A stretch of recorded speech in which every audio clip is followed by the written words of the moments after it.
एक कौम जो जुल्म के नीचे पिस रही थी। उन पर रोमन हुक्मरानों के कोड़े बरस रहे थे। उनके शहरों पर गैरों का कानून था। बनी इज़राइल, उनके लोग कहते, ऐ अल्लाह, हमें बचा ले, हमारे लिए कोई रहनुमा भेज दे।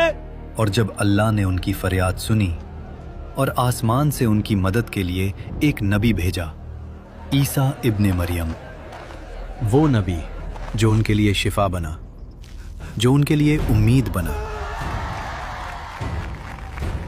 जो उनके लिए जिंदा मौजिज़ा बनकर आया। मगर तारीख का सबसे दर्दनाक धोखा यहीं से शुरू हुआ। कत्ल। जिस नबी को भेजा गया था उनकी मदद के लिए, उसी नबी को फंसाने का मंसूबा बना लिया गया। और जो होने वाला था वो सिर्फ एक कत्ल नहीं था, वो तारीख का सबसे बड़ा धोखा था। तो फिर सवाल यह है, जिस नबी को कत्ल करने आए थे वो गया कहां? और सूली पर लटक कर तड़पने वाला असल में कौन था?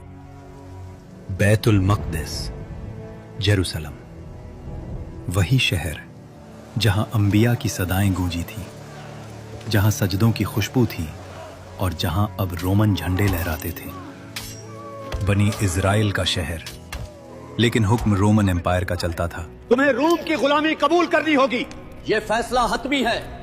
गलियों में रोमन सिपाही, जुल्म आम था, इंसाफ महंगा और हक बोलना जुर्म।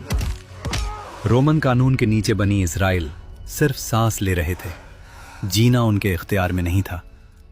इसी अंधेरे दौर में अल्लाह ने अपनी रहमत का सिलसिला शुरू किया।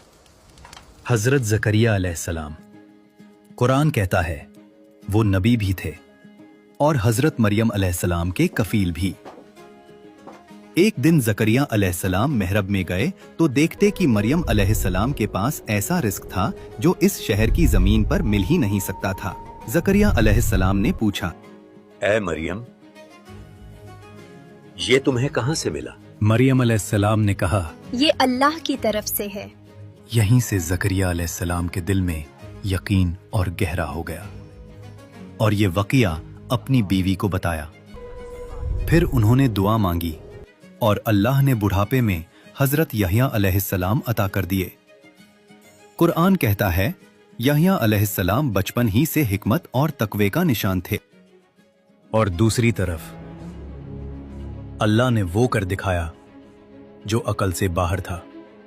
एक दिन मरियम अलैहिस्सलाम के पास एक फरिश्ता आया। मरियम अलैहिस्सलाम उस फरिश्ते से अनजान थीं और उन्होंने कहा, मैं रहमान की पनाह लेती हूँ, अगर तू परहेजगार है तो दूर रह। जवाब आया, मैं तेरे रब का भेजा हुआ फरिश्ता हूँ।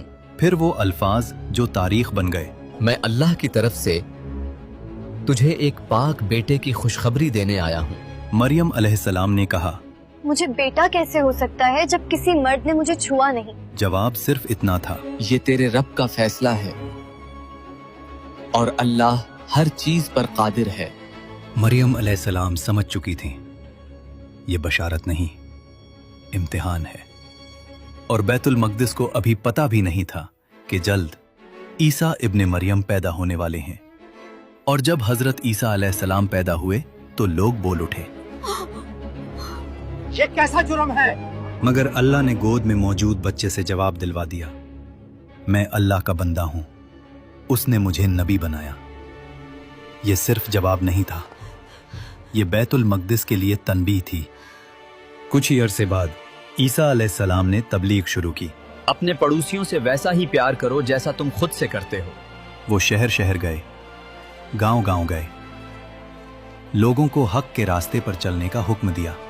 अल्लाह एक है और तुम उसी के बंदे हो और सिर्फ उसी की इबादत करो। उनके साथ कुछ सच्चे साथी भी थे जो दौलत के लिए नहीं, हक के लिए चले।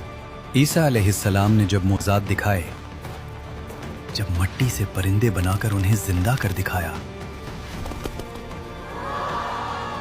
जब अंधे देखने लगे,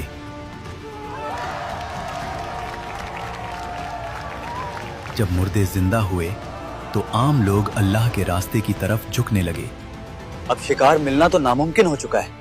रोमन सिपाहियों को इस बार पैसे नहीं दिए तो वो तुम्हारी जान ले लेंगे। अल्लाह तुम्हारी मदद करेगा।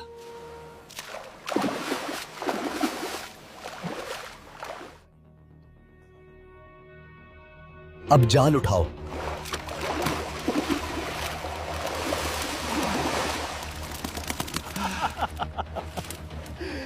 ये कैसे हो सकता है? आप कौन हैं? मेरे साथ चलो, तुम्हें पता चल जाएगा।